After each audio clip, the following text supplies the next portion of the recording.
Welcome back to the channel. I'm Eric Pincus, and today we're going to take a look at the Boston Celtics draft pick table. Before we begin, please take a look in the description to make sure you're looking at the most recent version of this video. If the Celtics make another trade before the 2021 NBA draft, I'll need to re-record because this will be out of date. Also, please like this video and subscribe to the channel. Hit the notification bell and you'll be appraised of any of my new content.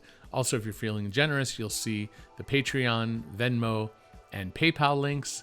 And if you're interested in joining my Discord server, hit me up with a message. All right, so this video should not be very long because, well, let's just say if I had done this video in previous years, it would be like 2 hours long because the Celtics had a ton of picks on their books dating back to 2013, the trade they made with the Brooklyn Nets, with Kevin Garnett and Paul Pierce and all that. But the Celtics have finally run through all of their draft picks and they have almost an open field, especially in the first round where they have all picks from 2021 to 2027. So the general rule of thumb is that teams can only trade future picks through the next 7 drafts. So currently that's 2021 to 2027. So that war chest of draft picks has been used. It's subjective whether you think they did well or not. Some of it, clearly they did well. Jason Tatum, Jaylen Brown are both all-stars this year. Marcus Smart is a very solid role player. They got Kemba Walker via Terry Rozier. So they've made a lot of good moves, but there are a lot of draft picks that they made that are no longer in the NBA. Players like Yabusele, Zizic, Hunter, Young, Sullinger, and Fab Melo. I'd say the first names of all of them, but I can't pronounce some of them, so I figured I'd save myself the trouble. And this is not a video evaluating how well Boston has done, other than to say that they no longer have any other firsts, so but they do have all of their own. And so what can they trade? Because of the Stepien rule, and we'll get to that in just a moment, they can only trade 4 of their 7 future first round picks. Dating back to the early 80s, the Cleveland Cavaliers had an owner named Ted Stepien who traded away a bunch of firsts, and it didn't fare well for the team, and the NBA didn't want them to trade away all of their future firsts.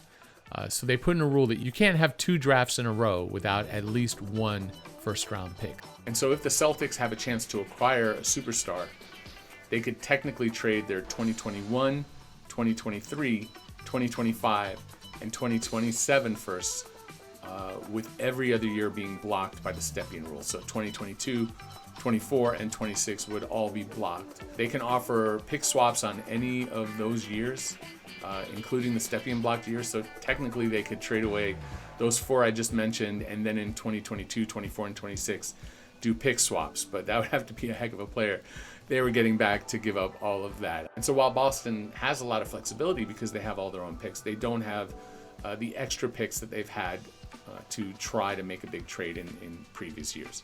They're a little busier in the second round. The Celtics traded their 2023 and 2024 second round picks to the Charlotte Hornets for Gordon Hayward, and that's the trade that gave them a massive $28.5 million trade exception, which is massive. We'll see how they use it, and that it only cost them 2 seconds is actually potentially franchise changing depending on who they get, or it could just be a waste if they don't use it. Boston will also receive the Hornets 2022 second round pick, but it's top 55 protected, which would probably mean it doesn't convey at all.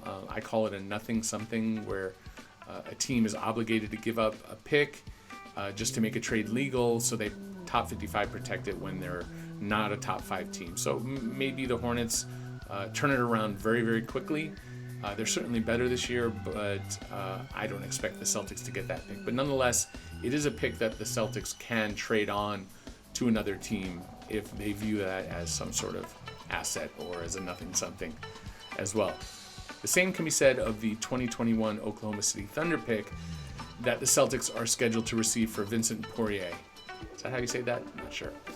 It's also top 55 protected, and it was just a move to dump his salary. It's probably not going to convey. The Celtics will also get a 2025 second round pick from the Memphis Grizzlies. That is completely unprotected, so they'll get it 31 to 60.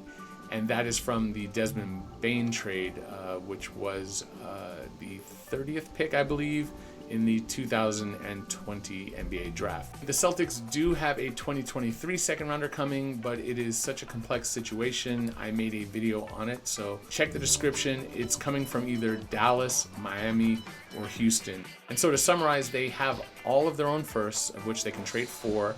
They can do swaps on whatever. And then they have their own 21, 22, 25, 26, and 27 second round picks. They have the 2025 from Memphis, and then technically they have picks coming in 21 from the Thunder and 2022 from Charlotte, but both are top 55 protected.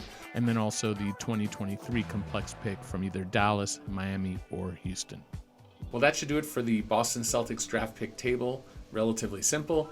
Please like this video, share it with your friends. I plan on doing all 30 teams before the March 25th NBA trade deadline. So to that end, please subscribe to the channel and click the notification bell. You'll know when my next video is up.